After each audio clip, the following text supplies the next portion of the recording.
Um pai, ele tem o sonho do seu filho único ser um dentista. O avô dele era dentista, o pai e a mãe se conheceram na faculdade de odontologia e toda a família segue a carreira de dentista. Só que esse filho único, ele não queria ser dentista. Ele entendeu que a vontade de Deus para a vida dele era que ele fosse um missionário no país mais pobre desse mundo, lá na África, um país chamado Burundi. Talvez vocês nunca nem ouviram falar desse país. Mas Deus chamou esse jovem para ser um missionário no país mais pobre do mundo. Aí eu te pergunto, o que fazer? O pai com o sonho, com as expectativas, o pai planejando. Quando eu me aposentar, o meu filho vai dar continuidade aos negócios da família, ao empreendimento da família. Mas o filho quer ser missionário num país pobre. O que é que fazemos numa situação dessa? Meus amados irmãos, eu quero iniciar essa mensagem fazendo uma introdução. Grande parte da nossa mensagem vai ser um desenvolvimento do que é vocação, de acordo com a palavra de Deus. E o segundo momento da pregação vai ser a exposição de um texto falando sobre uma pessoa que Deus vocacionou. Ao longo dos séculos, os filósofos têm feito diversas perguntas sobre o ser humano. E a pergunta mais básica de todas é: quem sou eu? Para que eu existo? Qual é a finalidade da minha existência? Qual é a minha missão nesse mundo? Será que a vida humana se resume a nascer, crescer, se reproduzir, envelhecer e morrer? Segundo o modelo biológico que vocês e eu aprendemos na escola, a vida humana se resume a isso. Se resume ao aqui e o agora. Tem um início, tem um fim, e depois da morte não há mais nenhuma continuidade. Se a vida for isso, se a vida se resumir a isso, nós não somos diferentes dos animais. E eu e você aprendemos a pensar dessa forma, que nós somos animais, ou melhor dizendo, somos animais racionais. Já ouviu isso em algum lugar? Certamente sim, várias vezes. E um animal, ele vive com instintos para sobreviver. O instinto mais básico da sobrevivência dos animais é: o animal ele tem o desejo de se alimentar, ele tem o desejo de se reproduzir, ele tem um interesse de procurar um abrigo para se proteger e proteger sua prole e descansar. A sua vida se resume a isso? Se a sua vida se resume a isso, você está animalizado. E a única maneira de nós nos humanizarmos, de acordo com o conceito bíblico do que é ser humano, é por meio da vocação. É entendendo que nós fomos feitos à imagem e semelhança de Deus, e Deus deu a cada um de nós uma vocação. A palavra vocação, irmãos, vem do latim e significa o ato de chamar. Significa chamado. Mas se vocação é um chamado, quem é que nos chamou? Deus é a pessoa que nos chamou. É Deus que nos chamou, que nos deu uma vocação, que nos deu um chamado. E por todos nós sermos a sua imagem e semelhança, nós carregamos determinados atributos, características. Nós temos uma personalidade, temos interesses, desejos, ambições, gostos pessoais. E todos esses gostos, todos esses interesses pessoais delineiam quem nós somos. E é por meio dessas características que são peculiares a cada um de nós observamos qual é o chamado que Deus tem repartido para cada um de nós. A Bíblia trata vastamente sobre vocação, mas nessa tarde eu gostaria de tratar sobre vocação tentando, de uma forma mais didática possível, dividir vocação em dois sentidos. Tá certo? Então, eu quero que a partir de agora, para fins didáticos, você comece a pensar em vocação em dois sentidos. Quando eu estiver falando sobre vocação com V minúsculo, eu estou me referindo ao chamado que Deus deu a todos os seres humanos por sermos a sua imagem e semelhança. E vocação com V maiúsculo, que eu vou estar repetindo várias vezes durante a meditação, Eu estarei falando de uma vocação que Deus deu para um grupo específico de pessoas. Ele não deu para todas as pessoas. Ele deu essa vocação com V minúsculo para um grupo específico de pessoas nesse mundo. Tá certo? Então, vamos continuar. Eu falei para vocês que nós, seres humanos, somos a imagem e semelhança de Deus. Nós temos características que apontam para a imagem e semelhança de Deus. Temos intelecto, temos emoções, temos vontade. E por meio dessas características, nós refletimos quem Deus é. Desde uma dona de casa até o presidente de um país, todos os seres humanos têm uma vocação. Todos os seres humanos têm um chamado nesse mundo. Independente se são crentes ou descrentes, se creem em Deus ou se não creem em Deus, todos os seres humanos têm uma vocação, que eu chamei de vocação com V minúsculo. Por exemplo, na Bíblia nós temos a história do rei Ciro. Ciro foi um rei ímpio. Ciro não conhecia o Senhor, mas Deus o vocacionou para ser o libertador do reino de Judá. O Judá estava na Babilônia, no cativeiro. E esse homem foi levantado por Deus, ungido por Deus, para ser o libertador do reino de Judá. Ele foi um homem vocacionado por Deus. Maria, mãe de Jesus, uma dona de casa, foi vocacionada por Deus para ser a mãe do Salvador. Uma mulher gerou uma criança, criou essa criança, e essa criança cumpriu a missão de ser o Salvador. Deus vocaciona pessoas, do mais simples até as pessoas mais poderosas desse mundo. E existe uma característica muito importante quando nós tratamos de vocação. Vocação não diz respeito a merecimento. Ninguém que é vocacionado para qualquer coisa merece ser vocacionado. É claro, a gente mencionou Ciro, que foi rei. Ele provavelmente estudou, se capacitou para desempenhar essa vocação. Mas em si mesmo, Ciro não merecia ser rei. Mas a vocação, em determinadas circunstâncias, irmãos, pode ser utilizada por Deus como uma profissão, como, por exemplo, uma pessoa que tem vocação de ser um grande escultor, como Leonardo da Vinci, que era uma pessoa extremamente talentosa, multitalentoso, inventor, criador, pensador. Ele usava aquilo como uma profissão.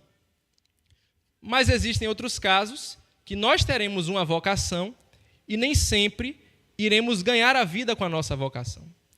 Então, eu estou nesse momento te dizendo que vocação pode ser o seu trabalho, mas nem sempre vocação e trabalho serão a mesma coisa. Às vezes, você terá que ter um trabalho para, paralelamente ao seu trabalho, você desempenhar a sua vocação. Deus tem distribuído isso de forma soberana para com as suas criaturas. Eu chamo a sua atenção agora para te falar sobre uma escritora brasileira, que não é cristã, mas uma mulher muito importante para a literatura brasileira. O nome dessa mulher é Lígia Fagundes Telles. Ela escreveu romances, contos, ela é muito conhecida. Ela é considerada como a dama da literatura brasileira, a maior escritora brasileira ainda viva. Essa mulher é formada em Direito, ela é formada em Educação Física e durante toda a sua vida profissional, ela trabalhou como funcionária pública no setor administrativo. Então, uma pessoa bem versátil, né? Mas ela ganhava vida, ela já é aposentada, ela ganhava vida como funcionária pública e nas suas horas vagas ela exercia a sua vocação. Ela exercia a sua maior paixão, escrever. A semelhança dessa mulher que não conhece ao Senhor Jesus Cristo, nós temos o apóstolo Paulo. A Bíblia diz que o apóstolo Paulo, durante grande parte do seu ministério, ele trabalhou como fazedor de tendas. Nenhum de nós lembra do apóstolo Paulo como um fazedor de tendas brilhante, mas Deus utilizou esse ofício para, durante a execução do chamado de Paulo, da vocação de Paulo, ele ter como se sustentar. Talvez você esteja se perguntando, o que é que tem a ver Lígia Fagundes Telles com o apóstolo Paulo? São pessoas que receberam de Deus uma vocação com V minúsculo. Mas a diferença entre essas duas pessoas é que o apóstolo Paulo, ele recebeu a vocação com V maiúsculo. E essa vocação com V maiúsculo que o apóstolo Paulo recebeu, está aqui na segunda carta de Paulo a Timóteo. Eu peço que você abra a sua Bíblia. Segunda carta de Paulo a Timóteo. Segunda carta de Paulo a Timóteo, capítulo 1, verso 9.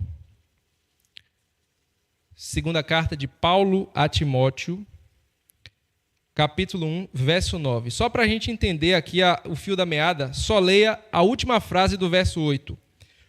O poder de Deus que nos salvou e nos chamou com santa vocação, não segundo as nossas obras, mas conforme a sua própria determinação e graça, que nos foi dada em Cristo Jesus antes dos tempos eternos.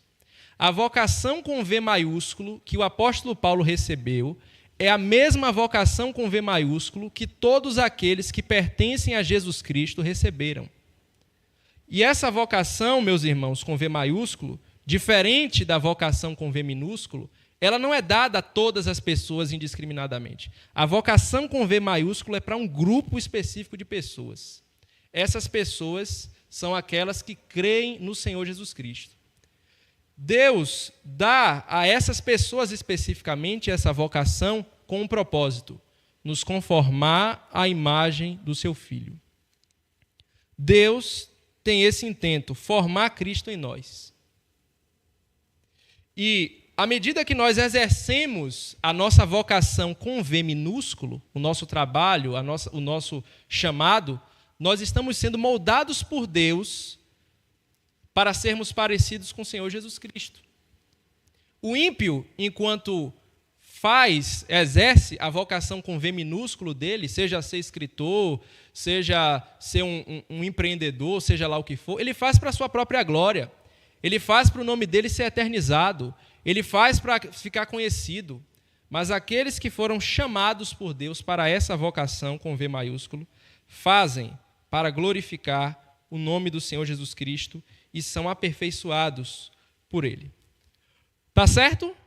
Tudo isso que eu falei até aqui foi a introdução para a gente agora começar a pregação, tá bom? Vamos fazer um apanhado de novo, um resumo de tudo aquilo que eu falei. Eu disse para vocês até aqui que Deus é quem vocaciona as pessoas. A vocação que Deus dá para as pessoas são divididas em dois aspectos. O que eu chamei de vocação com V minúsculo, Deus deu a todos os seres humanos por sermos imagem e semelhança dele. Vocação com V maiúsculo diz respeito à vocação que Deus deu aos crentes com o propósito de sermos parecidos com o Senhor Jesus Cristo. Todo mundo acompanhando o raciocínio? Ótimo. Então agora eu peço que você abra a sua Bíblia no texto do primeiro livro de Samuel, capítulo 3, que nós vamos expor esse texto, tá bom? Primeiro livro de Samuel, capítulo de número 3.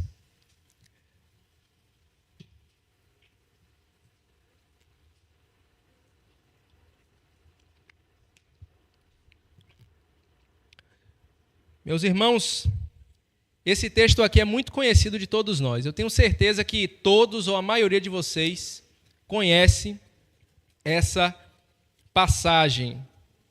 Eu dividi, meus irmãos, a exposição em blocos. Coloquei títulos em cada um dos blocos e enquanto o texto estiver sendo exposto, eu já estarei colocando as aplicações em cada bloco que eu estarei apresentando, tá certo? O primeiro bloco é apenas o primeiro versículo, e esse bloco eu chamei de O Sacerdote Efraimita e a Ira Silenciosa.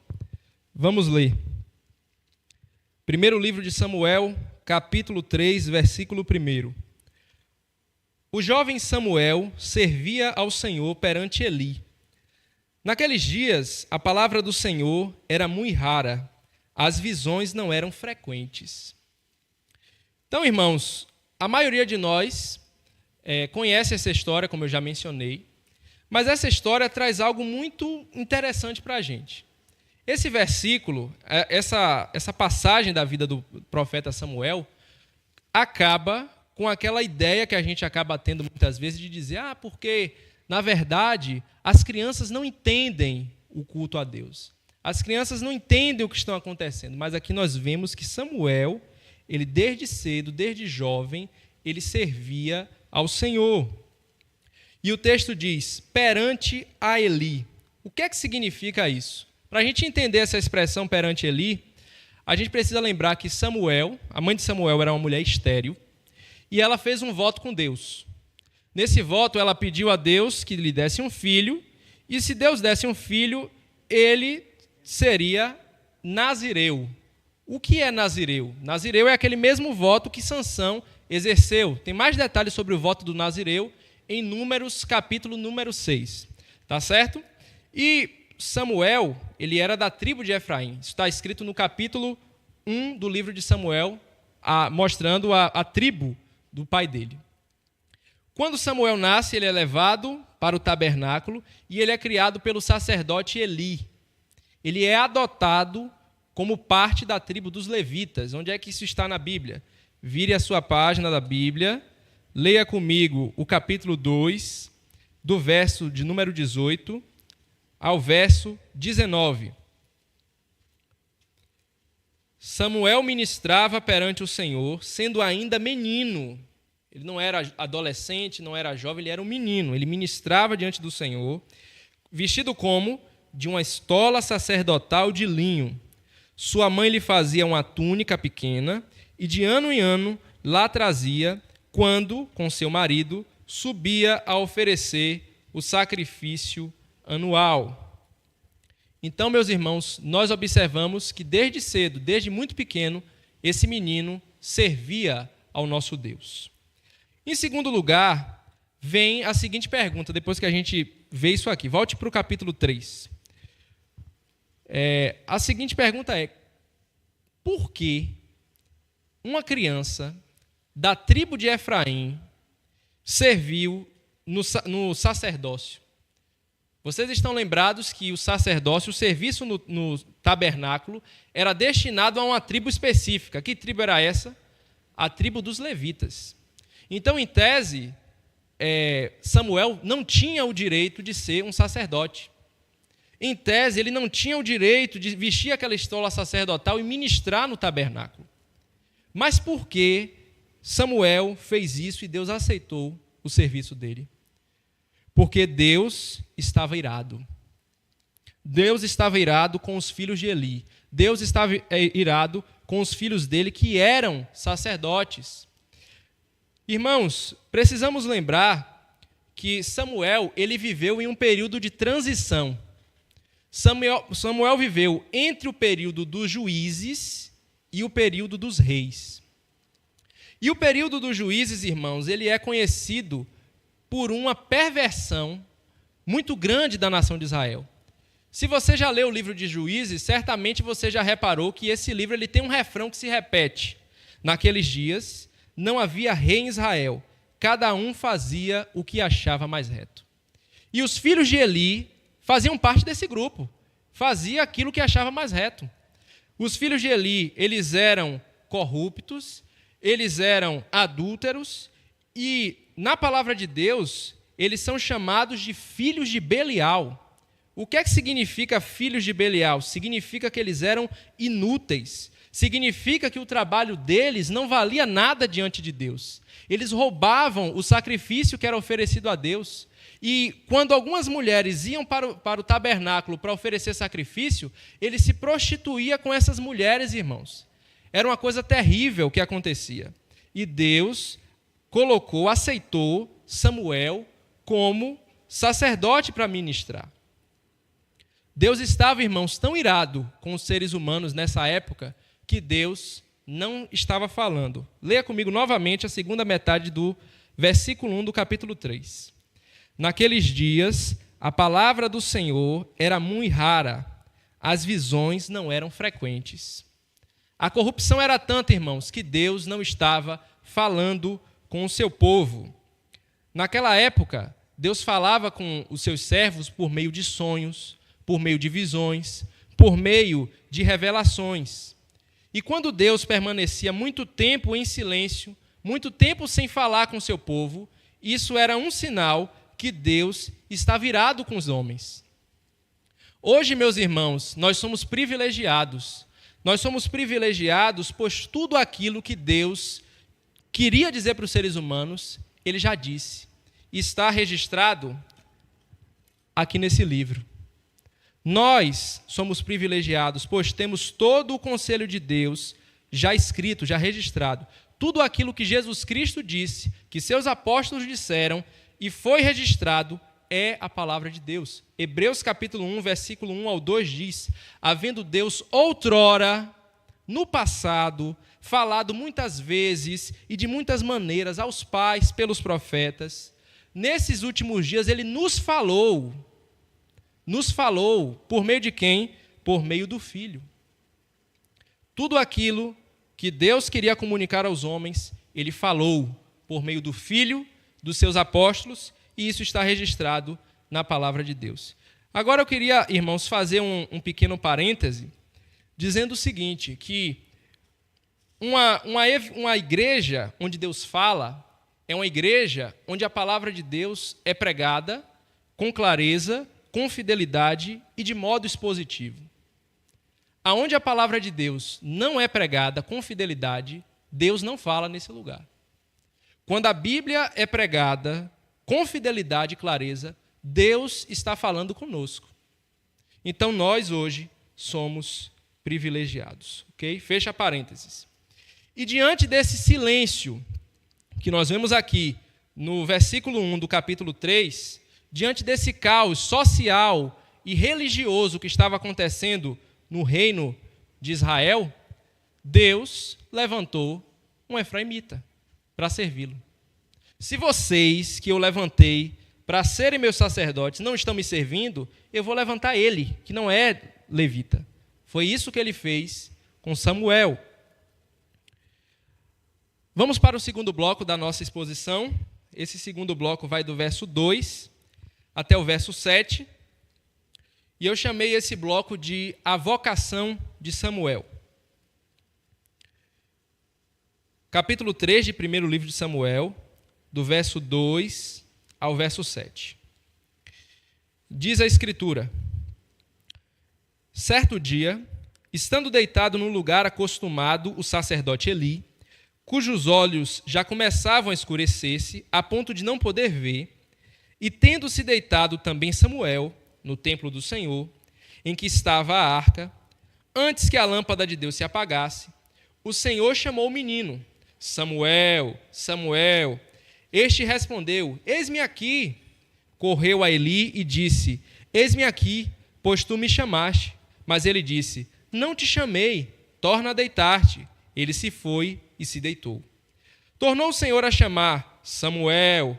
Este se levantou, foi a Eli e disse: eis-me aqui, pois tu me chamaste. Mas ele disse: não te chamei, meu filho, torna a deitar-te. Porém Samuel ainda não conhecia o Senhor, e ainda não lhe tinha sido manifestada a palavra do Senhor. Amém. Então, a primeira coisa, meus irmãos, que nos chama a atenção nessa passagem que acabamos de ler, é a prontidão de Samuel em atender ao chamado do adulto. Samuel ouve o nome dele ser chamado. E o que é que Samuel faz? Espera aí, daqui a pouco eu vou. Espera aí, daqui a pouco eu estou indo. Ele tem prontidão. Eis-me aqui. Já estou indo, estou aqui. O que é que o Senhor quer? Vemos, irmãos, um menino submisso. Vemos um menino obediente, pronto para servir. Vemos um menino cuidadoso. Ele está cuidando de um homem idoso que já é cego. Vemos esse cuidado, esse zelo, esse respeito pela figura de Eli, que era o seu pai adotivo. Então, eu queria que você, nesse momento, usasse a sua imaginação para você tentar ver a situação que nós estamos lendo aqui. Esse menino, ele cresceu no tabernáculo do Antigo Testamento. E esse ambiente era um ambiente extremamente perigoso para uma criança crescer. Imagine lá, Samuel pequenininho, ele andando, tinha lá o altar do sacrifício, ele podendo se queimar na brasa. Estavam lá os sacerdotes, os filhos de Eli, degolando os animais para serem sacrificados. Ele podia lá pegar sem querer a faca e se cortar. Ele podia, sabe aquele menino curioso que quer ver tudo, pai, de meu filho, não mexa aí, não vai aí, ele vai e mexe. Não bote o dedo na tomada não, ele vai e bota o dedo na tomada. Ele poderia ver, eu queria ver pelo menos uma vez a Arca da Aliança, né? Eu vou olhar por trás do véu, vou ver a Arca da Aliança e vou tocar, só olhar, só a curiosidade. Se Samuel fizesse isso, ele seria fulminado, ele seria morto, ele não podia fazer isso. Então, por aí, nós observamos que Samuel era uma criança extremamente obediente e submissa à autoridade de Eli, seu pai adotivo. Então, qual pai não queria ter um filho como esse? Um filho assim obediente, né, submisso como Samuel. Mas a explicação de quem era Samuel não termina aqui. O versículo 7 disse o seguinte, vamos ler novamente. Porém Samuel ainda não conhecia o Senhor, e ainda não lhe tinha sido manifestada a palavra do Senhor. Nós lemos, irmãos, nesse texto que, apesar de Samuel ser uma bênção de Deus, ser um menino submisso, ser um menino zeloso, um menino que serve desde cedo no sacerdócio, ele não conhecia o Senhor. A palavra que foi traduzida aqui como conhecia é uma palavra que significa conhecer no sentido do relacionamento íntimo, do relacionamento conjugal. Não é conhecer no sentido de ter informação. Você sabe quem é Deus? Eu sei quem é Deus. Não é nesse sentido. Até porque nós já vimos que ele, desde cedo, ministrava no tabernáculo. Conhecer aqui é o conhecer de se relacionar. É o conhecer da intimidade, é o conhecer de ter um relacionamento. E ele não tinha esse conhecimento. Ele não se relacionava com Deus nesse sentido. Ou seja, Samuel era um menino religioso que tinha um comportamento exemplar, mas Samuel não era convertido.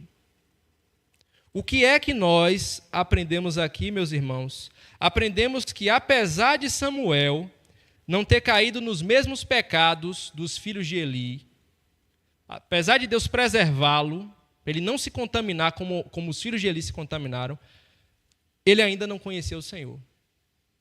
Ele ainda não era convertido verdadeiramente. Normalmente, irmãos, os pais acabam se contentando se um filho tem um bom comportamento externamente. Se o filho não bebe, não fuma, não xinga, se comporta bem, continua sendo virgem. Então, na maioria da mentalidade de muitos pais, isso é suficiente.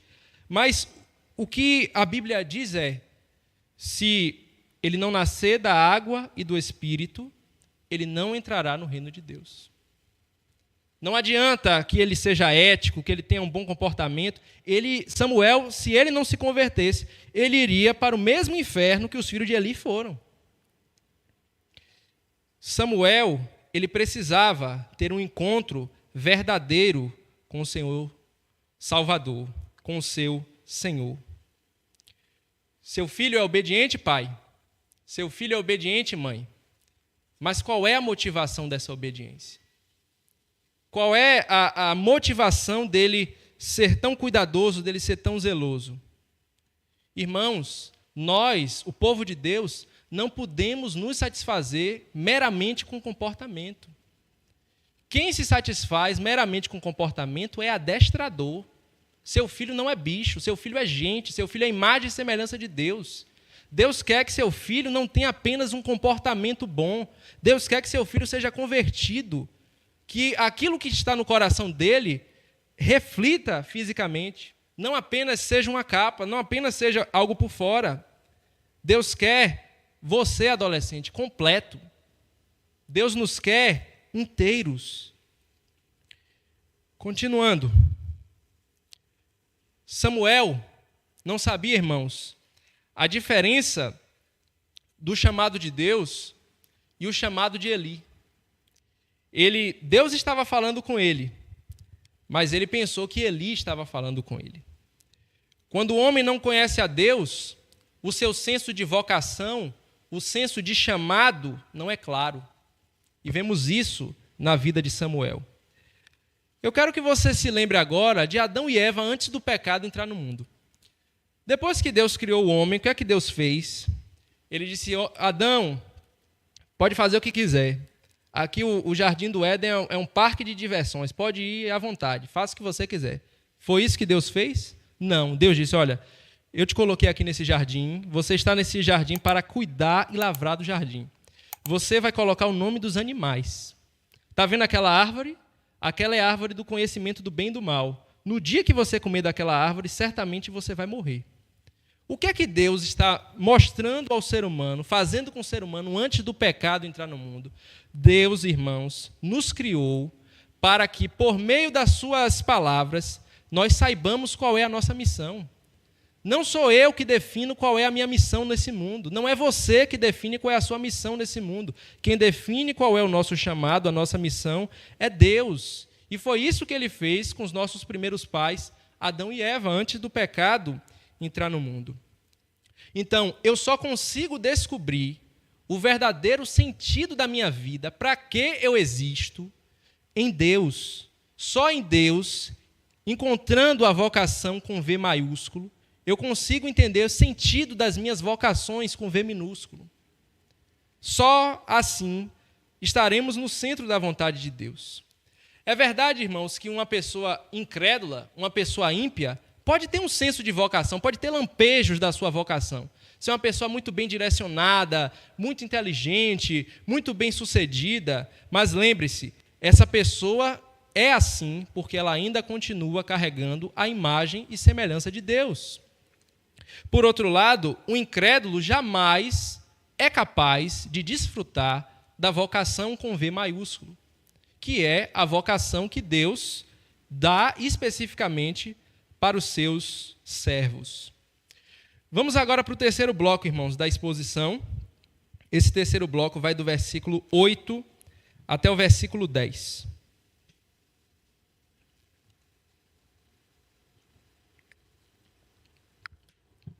Eu chamei esse bloco de Atendendo à Chamada Divina. Diz o versículo 8: O Senhor, pois, tornou a chamar a Samuel, terceira vez, e ele se levantou e foi a Eli e disse: Eis-me aqui, pois tu me chamaste. Então entendeu Eli que era o Senhor quem chamava o jovem. Por isso, Eli disse a Samuel: Vai deitar-te, se alguém te chamar, dirás: Fala, Senhor, porque o teu servo ouve. E foi Samuel para o seu lugar e se deitou. Então veio o Senhor, e ali esteve, e chamou como das outras vezes: Samuel, Samuel. Este respondeu: Fala, porque o teu servo ouve. Vemos um lembrete, irmãos, muito interessante aqui nessa passagem. Observamos pelo exemplo de Samuel e Eli que precisamos ter cuidado com as pessoas que temos à nossa volta. As pessoas que estão à nossa volta, no nosso convívio, precisamos ter muito cuidado. Quando Samuel teve dúvida se ele estava sendo chamado por Eli, o que é que ele fez? Eu estou com dúvida. Eu vou guardar essa dúvida para mim mesmo, se é Eli ou não que está me chamando. Ele não fez isso. Ele fez o quê? Ele foi procurar Eli para saber se ele estava sendo chamado por ele. Ele era obediente, ele queria obedecer, ele queria entender. Então, muito cuidado, adolescentes. Cuidado com as pessoas que vocês conversam. Cuidado com pessoas, cuidado com sites, com redes sociais, cuidado com o youtuber que você assiste. Todas essas coisas moldam quem somos, moldam o que pensamos, o que refletimos. Tenha muito cuidado com isso. Quando você tiver dúvida sobre qualquer coisa da vida, procure pessoas sábias, como Samuel fez com Eli. E qual foi o conselho de Eli para Samuel? Ele disse: Samuel, quando você ouvir essa voz, diga: Fala, Senhor, porque o teu servo ouve. Você, adolescente, tem prontidão para ouvir e obedecer o chamado de Deus para a sua vida? Samuel teve essa prontidão. Lembre-se que Deus fala conosco hoje em dia por duas maneiras. Ele fala conosco por meio desse livro. E ele fala conosco por meio das circunstâncias. Ele nos mostra por meio das nossas inclinações, por meio do nosso temperamento, o que Deus tem designado para a nossa vida. Imagine uma pessoa que tem medo de sangue. Ela vê o sangue dela mesmo e desmaia. Deus chamou essa pessoa para ser cirurgiã?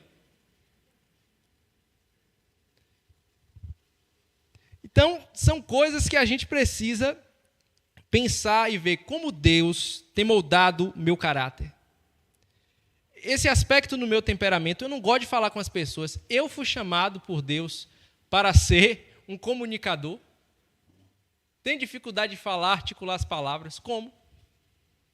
Deus dá dons diferentes, capacidades diferentes para usarmos para a sua glória.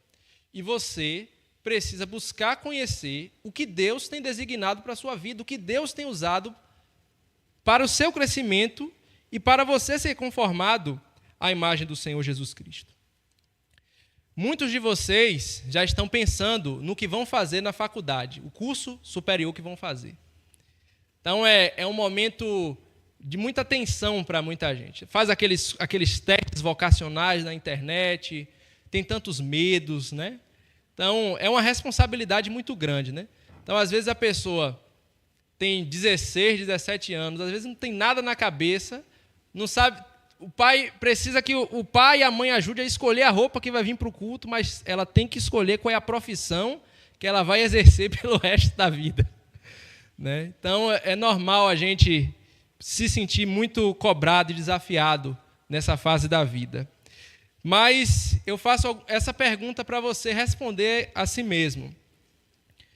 Quando você estiver escolhendo um curso de vestibular, faça a seguinte pergunta: para que eu quero fazer esse curso? Para que eu quero passar nesse vestibular? Para que eu quero entrar nessa universidade? É simplesmente para que eu possa ser alguém na vida? Eu quero passar nesse vestibular para ganhar muito dinheiro, para ser uma pessoa muito conhecida, renomada, e para quando eu estiver na minha roda de amigos e conhecidos, eu dizer, olha, eu sou formado nisso, eu tenho diploma naquilo. É para isso que você quer esse curso? Se você pensa dessa maneira, se a sua vontade de cursar esse ou qualquer outro curso que você imaginar seja essa, você não está pensando como um vocacionado, e muito menos como um crente em Jesus Cristo. Você deve pensar, eu quero fazer esse curso para glorificar o nome do Senhor. Deus tem me dado essas habilidades, essas inclinações, eu gosto dessas áreas do conhecimento e eu vejo que Deus quer me usar dessa forma. Por meio dessa profissão, eu vou abençoar a vida das pessoas. Por meio dessa profissão, eu vou contribuir com a sociedade. Por meio dessa profissão, o nome de Deus vai ser glorificado na minha vida. Então, precisamos, irmãos, pensar sobre vocação, pensar sobre trabalho, sobre profissão, de acordo com aquilo que a palavra de Deus nos mostra, como crentes em Jesus Cristo. De acordo com a reportagem de 2018, no jornal Estado de Minas, depois eu posso até mandar o link para quem quiser ver essa reportagem, metade dos estudantes do nível superior, durante a faculdade, eles desistem do curso ou eles trancam o curso. E aí a pergunta que fica, por que metade das pessoas que entram na faculdade trancam o curso ou desistem do curso? Ah, pode ser por conta da situação econômica. Pode ser. Ah, pode ser porque a pessoa realmente ela não se identificou muito bem. É o que a maioria das pessoas dizem. Eu não me identifiquei, por isso que eu desisti. Mas a questão é, será que a pessoa cursou o primeiro curso pelos motivos corretos? Será que ela fez a primeira faculdade, entrou lá no primeiro curso, por esses motivos que a gente comentou agora há pouco? Então, fica para a nossa reflexão essa reportagem. E aí eu pergunto, mais uma de muitas outras perguntas que eu vou fazer para vocês nessa tarde. E se aquilo que Deus reservou para você, adolescente, for que você não faça faculdade? Se Deus reservou para que você, menina, que está me ouvindo, seja uma dona de casa. Se essa for a vontade de Deus para a sua vida.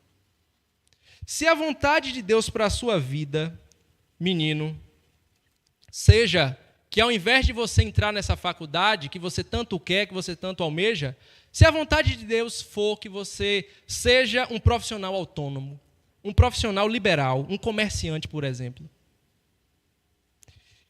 Será que, como é que você iria lidar com tudo isso?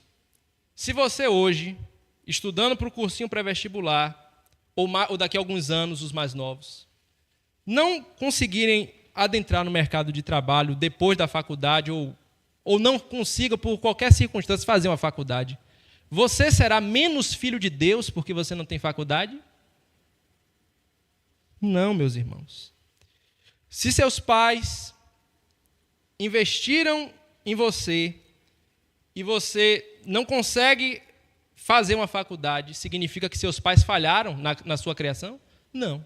Seu pai e sua mãe cumprirá o papel deles, cumprirá o chamado deles, se eles fazerem você conhecer a Jesus Cristo e você amar o Senhor Jesus.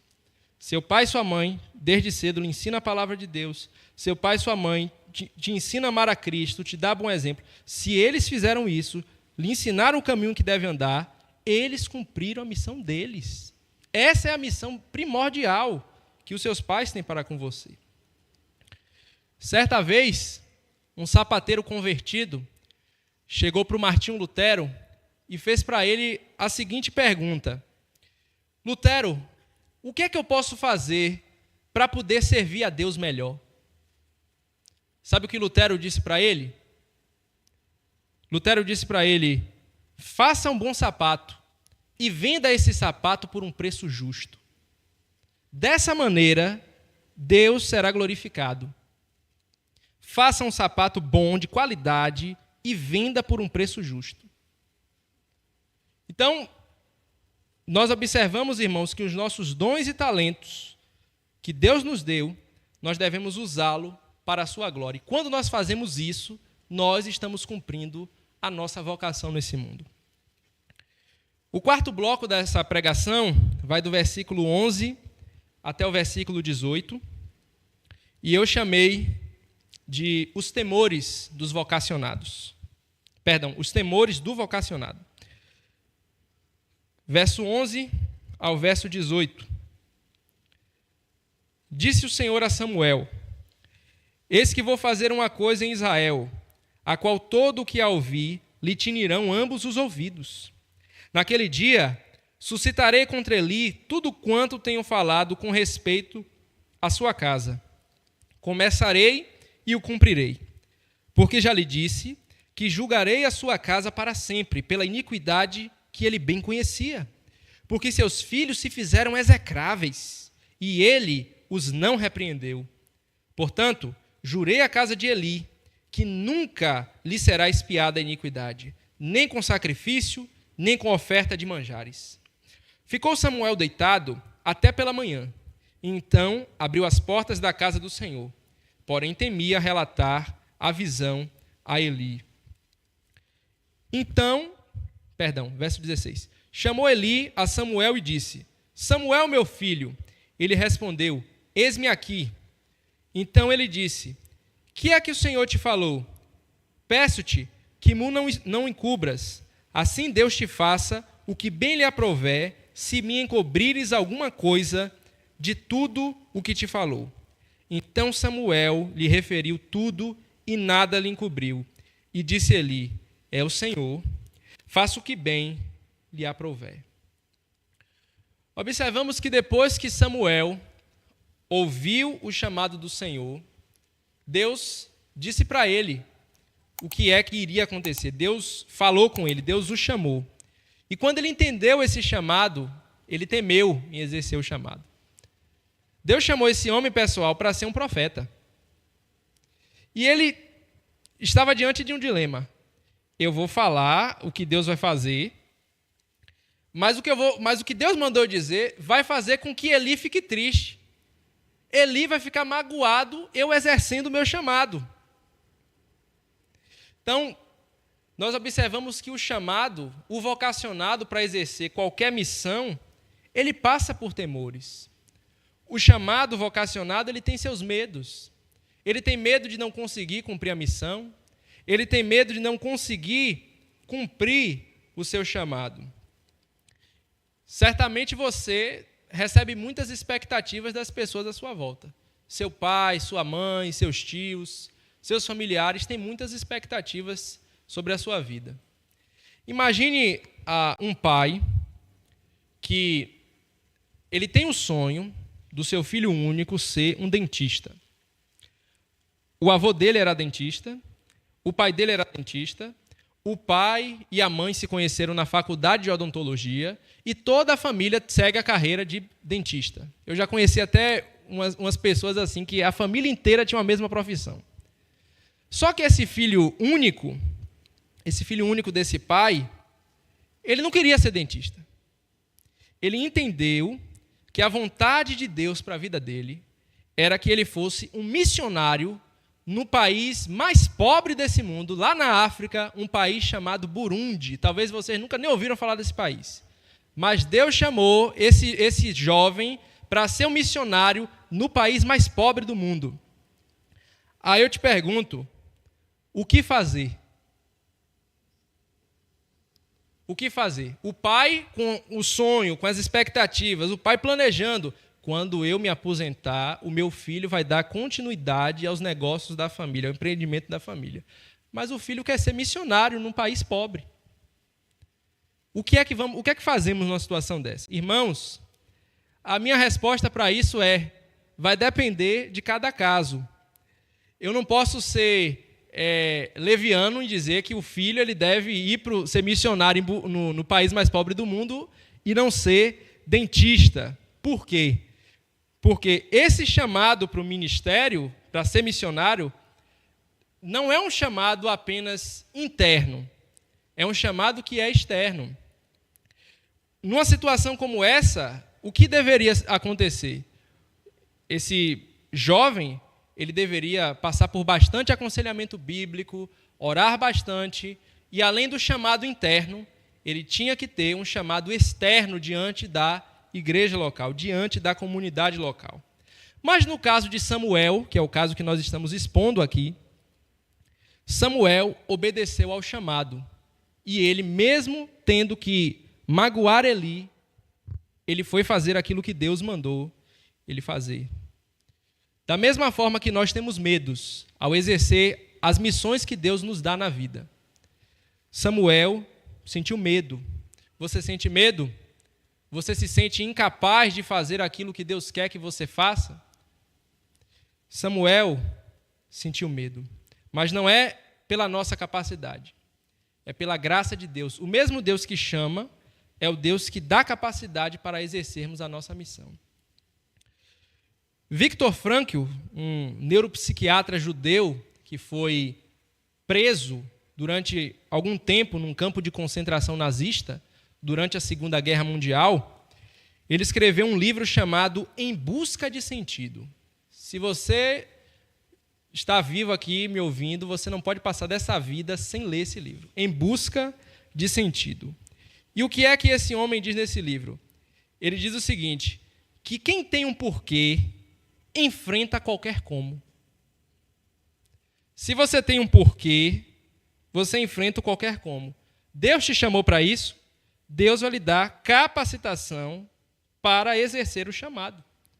O Deus que chama é o Deus que capacita, é o Deus que prepara os meios, as circunstâncias, para que o chamado possa ser bem-sucedido. Nós vemos na Bíblia, irmãos, pessoas que foram chamadas como Samuel, uma criança. Vemos pessoas que foram chamadas como Abraão, idoso. Se Deus tem um chamado para a sua vida, esse chamado irá se cumprir no tempo determinado por Deus. E vamos agora para o último bloco da exposição. E esse último bloco eu chamei o cumprimento do chamado. Vamos ler o verso 19 ao 21. Crescia Samuel, e o Senhor era com ele. E nenhuma de todas as suas palavras deixou cair em terra. Todo Israel, desde Dan até Berseba, conheceu que Samuel estava confirmado como profeta do Senhor. Era público, era externo o chamado dele. Continuou o Senhor a aparecer em Siló, enquanto, por sua palavra, o Senhor se manifestava ali a Samuel. O chamado de Deus, irmãos, se cumpriu na vida de Samuel. Samuel era um verdadeiro profeta. Deus estabeleceu no Antigo Testamento que era muito simples você identificar se um profeta era verdadeiro ou falso. Se o profeta diz e se cumpre, é o profeta de Deus. Se ele fala, não foi bem assim, eu falei assim, mas era no sentido figurado, é o profeta mentiroso. Mate o falso profeta. Era assim que acontecia no Antigo Testamento. E nós vemos que Samuel, ele foi confirmado como um profeta de Deus, um profeta verdadeiro. Aquilo que Deus prometeu se cumpriu. Vemos que Samuel, ele desempenha no seu ministério 3 ofícios: profeta, sacerdote e...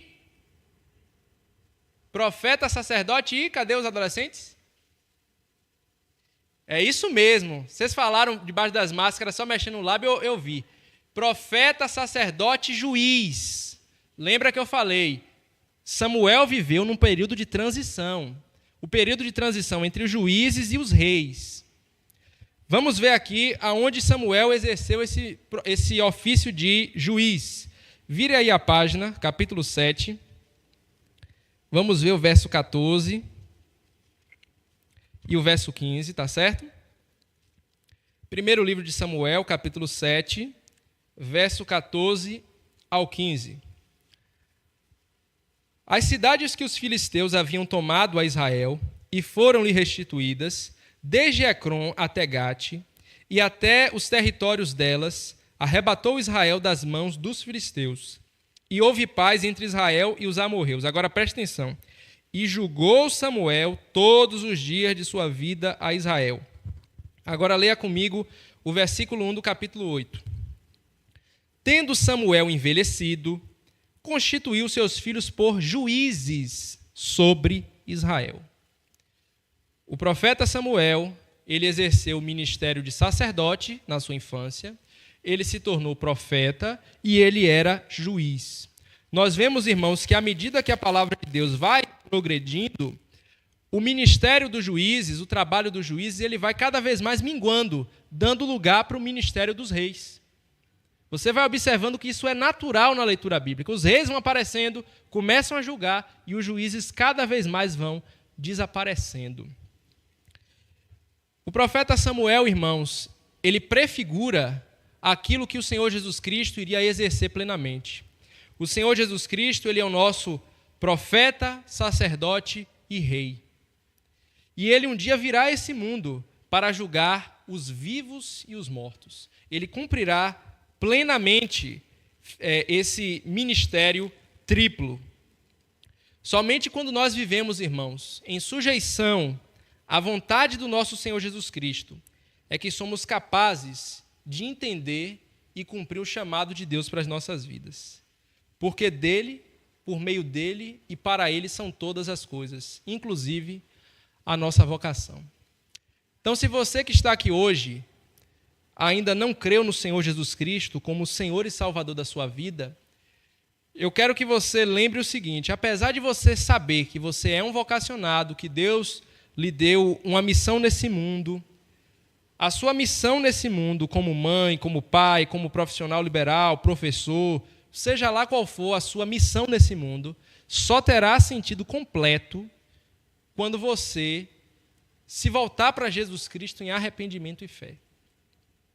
Tudo isso que Deus tem lhe dado, toda essa capacidade que Deus tem lhe dado, se você não colocar diante dos pés de Cristo, glorificando a Ele por meio de tudo aquilo que Ele tem lhe dado, a Bíblia diz que um dia, todas essas habilidades que Deus tem lhe dado vão ser usadas contra você em juízo.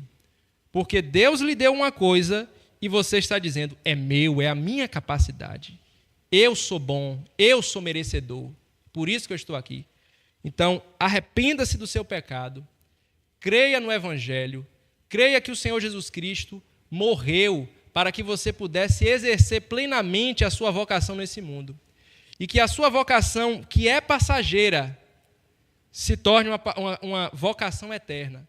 Todos aqueles que recebem a vocação com V maiúsculo, no dia que formos conformados plenamente à imagem do Senhor Jesus Cristo, eternamente iremos continuar exercendo essa vocação, de espelhar a beleza de Cristo de eternidade a eternidade.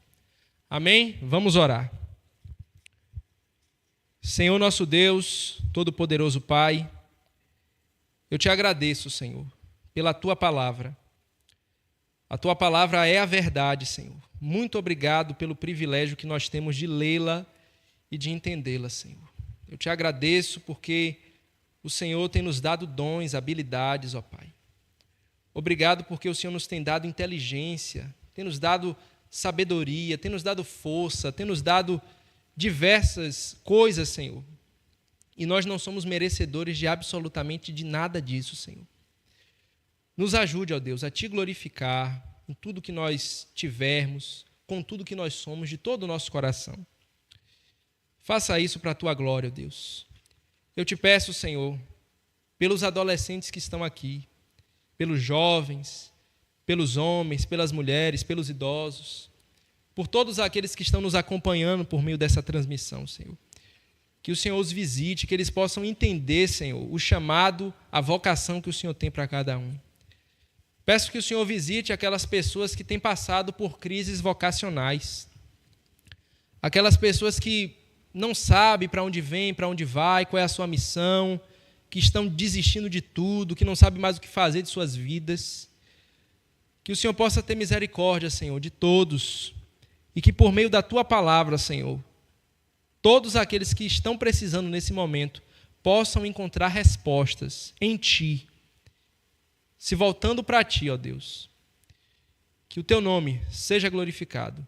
Em nome de Jesus nós Te agradecemos por tudo. Amém.